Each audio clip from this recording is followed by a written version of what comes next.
আমরা বাঙালি, আর বাঙালি হচ্ছে মাছে ভাতে বাঙালি। তো মাছে ভাতে বাঙালি কেন বলা হয়? কারণ অন্য কিছু না হলেও চলে, তবে মাছ না হলেই যেন নয়। ঠিক সেরকম একটা ভিডিও নিয়ে আপনাদের সামনে এসেছি, একটি ব্লগ ভিডিও নিয়ে বন্ধুরা। তো আমার ভিডিওগুলো কেমন হয় সেটা আমি জানি না, তবে আপনাদের কাছে আমি ভালো কিছু আশা করি। আপনাদের ভালোবাসা পেলে অবশ্যই আমি সামনে এগিয়ে যেতে পারবো। তো আমিনা লাইফস্টাইল থেকে আপনাদেরকে স্বাগতম জানিয়ে শুরু করছি। আসসালামু আলাইকুম, কেমন আছেন সবাই? আপনারা দেশ এবং দেশের বাইরে যে যেখান থেকে আমার ভিডিওটি দেখতেছেন তাদের জন্য আমার শুভকামনা রইল। তো বন্ধুরা, আজকের ভিডিওটি হচ্ছে আমি যাচ্ছি, যে দেখতে পাচ্ছেন বৃষ্টিতে রাস্তাঘাটের অবস্থা খুব খারাপ। তারপরও যেতেই হবে, মাছ বাজারে যাব। আর মাছ বাজারে তো এমনিতেই অবস্থা খুব খারাপ থাকে, তারপরে আবার বৃষ্টি। তো আমাদের বাড়ি থেকে মাছ বাজারটা একটু দূরে, সেই জন্য যেতে একটু সময় লেগে যায়। তো এখন আমি রাস্তায় চলে এসেছি, গাড়ির জন্য দাঁড়িয়ে আছি, দেখি গাড়ি আসতেছে কিনা।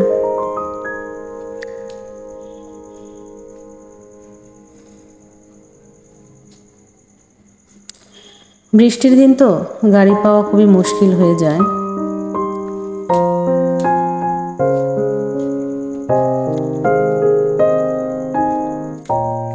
অনেকক্ষণ ধরে দাঁড়িয়ে আছি, গাড়ি আসতেছে না।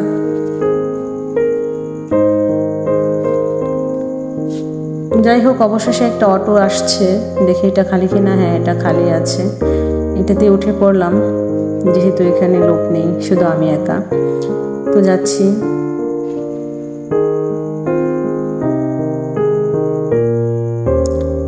দেখতেই পারতেছেন বৃষ্টিতে রাস্তাঘাটের অবস্থা কি। আর এদিকে দেখুন বাচ্চারা কি করতেছে। এমনিতে রাস্তায় পানি জমে থাকে, আবার বাচ্চারা এখানে গর্ত করে দিচ্ছে। গাড়িটা থামিয়ে দিলাম একটা ধমক, যে তোমরা রাস্তায় কেন গর্ত করতেছো। তারপর চলে গেল ওরা। তো আমিও চলে যাচ্ছি, আমার গন্তব্যস্থলে যেতে হবে, যেহেতু যাচ্ছি মাছ কিনতে। যে জায়গাটা যাচ্ছি সেইখানে আবার অন্য গ্রাম থেকে জেলেরা মাছ নিয়ে আসে। তো এমন একটা জায়গায় যাচ্ছি যেখানে গেলে জেলেদের হাতে ধরা মাছ পাওয়া যায়। বাজারে গেলে কিন্তু আপনার মাছ পাওয়া যায় অনেক, ওখানে পাইকারদের কাছ থেকে আনলে সমস্যা দুই ধরনের। এক ধরনের হচ্ছে ওনারা অনেক অতিরিক্ত দাম চায় মাছের। দ্বিতীয় হচ্ছে ওনারা কখন অনেক আগে থেকে মাছটা কিনে রাখে, ওই মাছটা কিনলে কেমন জানি আমার কাছে ভালো লাগে না। মাছটা যদি তরতাজা হয় তাহলে ওই মাছটা খেতে অন্যরকম না। তাহলে না হলে কি মাছে ভাতে বাঙালি। তো এখানে অবশেষে স্ট্যান্ডে এসে পড়লাম। তো স্ট্যান্ড থেকে আবার একটু ডানে যেতে হবে, মাছ বাজারটা। তো ওইদিকে যাব, ওইদিকে যাওয়ার জন্য আবার দাঁড়িয়ে আছি, চলে যাচ্ছি। এখানে অনেক লোক জড়ো আছে, কারণ এখানে সবাই মিলে পিকনিক করতে যাচ্ছে নৌকা দিয়ে। আর বর্ষাকালে না, নৌকা দিয়ে ঘোরার মজাটাই আলাদা, তাই না? আমার কাছে কিন্তু খুব ভালো লাগে ঘুরতে। বিশেষ করে আমার ঘুরতে এত ভালো লাগে যা ভাষায় বলে প্রকাশ করা যায় না। যতই মুড অফ থাক, ঘুরলে আমার মন ভালো হয়ে যায়। তো চলে যাচ্ছি অবশেষে।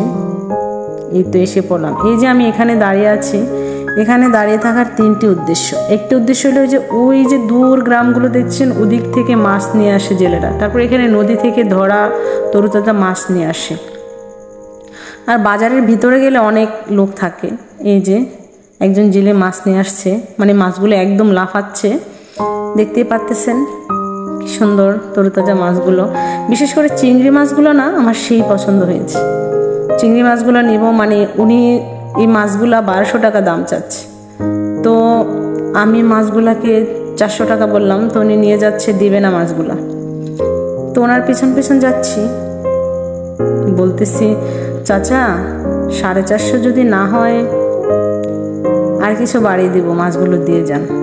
তারপর উনি আবার আসলেন মাছগুলো দিবে বলে। তারপরে চিংড়ি মাছগুলা 450 টাকা দিয়ে নিলাম, আর ওই মাছগুলো নিলাম না। বিশেষ করে চিংড়ি মাছের জন্যই যাওয়া, কারণ চিংড়ি মাছ আমার অনেক ভালো লাগে। চিংড়ি মাছগুলো এই যে দেখুন কত সুন্দর না, একদম নদীর মাছ। নদীর মাছের সাথে কোনো অন্য মাছের তুলনাই হয় না, কারণ নদীর মাছ খেতেই অন্যরকম। তো এই জন্য এই মাছগুলোই নিলাম। মাছগুলো ভালো লাগছে। ওনার কাছে নাকি আবার পলি নেই, উনি তো পাইকার নয়, উনি তো হচ্ছে একজন জেলে। তো উনি বলতেছে, মা একটু সামনে এসো, আমি তোমাকে ওখান থেকে পলি নিয়ে তারপর মাছগুলো প্যাকেট করে দিব। এখানে আবার এই মাছগুলো দেখুন, উনি আবার আরেকজনের কাছ থেকে কিনে এনেছে মাছগুলা। উনি এই মাছগুলোর দাম চাচ্ছে 1500 টাকা, তো আমি 600 টাকা বলছি। তো উনি বলতেছে তুমি মাছ কিনতে পারবে না, 600 টাকা দিয়ে মাছের বাজারে আসলেই নাকি 600 টাকা লাগে। তো সেই জন্য আমি আর কথা বাড়ালাম না, আমি চলে যাচ্ছি। তো চলে আসলাম, বাজার থেকে কিছু পটল এনেছিলাম। আজকে পটলগুলো একটু ফাটা, সেই জন্য পটলগুলোকে সিদ্ধ করে, মানে এটাকে আমাদের আঞ্চলিক ভাষায় বলা হয় পটলের লাড়া। এটাকে সিদ্ধ করে বেটে তারপরে এটাকে মানে লাড়া দেবো আর কি। তো আমার প্রস্তুত হয়ে গেছে, এখন শুধু বাটার পালা, বেটে নেব। এটার সাথে আদা রসুন বাটবো।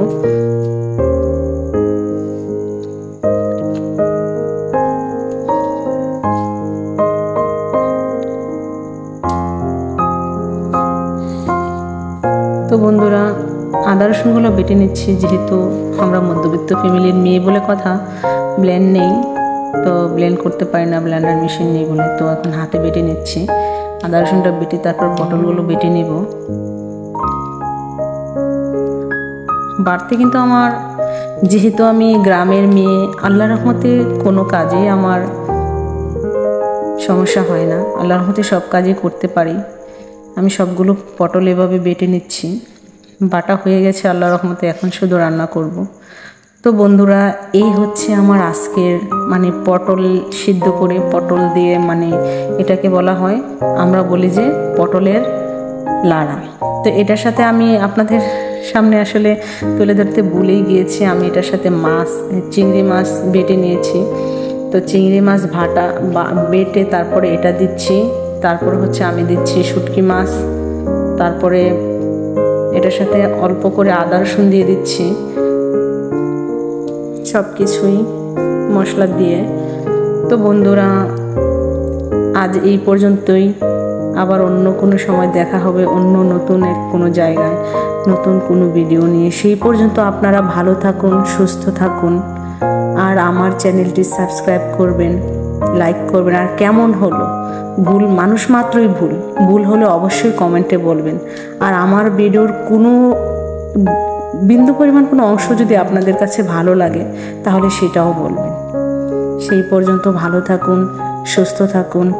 আসসালামু আলাইকুম।